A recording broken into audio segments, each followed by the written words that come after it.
This tragedy draws attention, of course, to the issue now of workplace violence because as news reporters, the world is our workplace. We're out on the streets like that all the time. Nearly each year, 2 million Americans, though, report being the victims of workplace violence. Our team coverage continues now with this issue. Danny Carlson, who spoke with a criminal justice professor today, who told her that he thinks the victims did everything that they could have. Danny.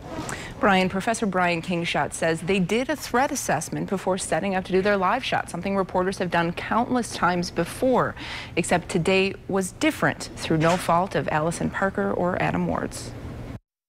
What could they have done different? Nothing. They weren't expecting that. It was unexpected. It was a workplace environment where the risk assessment was simply, no, it's a safe place to do this.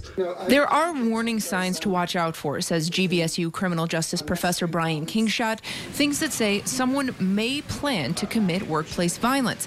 Things like blaming others whenever something goes wrong, acting impulsively, being a loner, or showing violent tendencies. But even those signs aren't foolproof.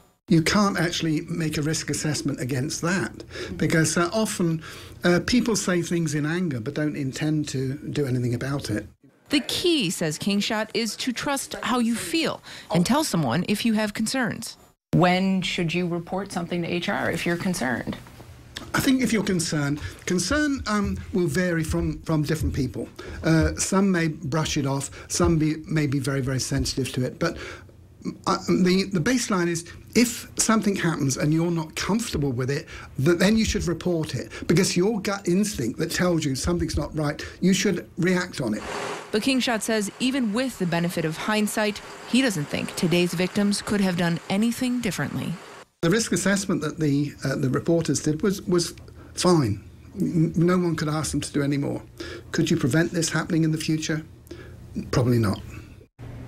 But on that note, Kingshot says that he thinks the likelihood of copycat crimes is relatively low just because journalists are at different locations and typically don't have a set schedule.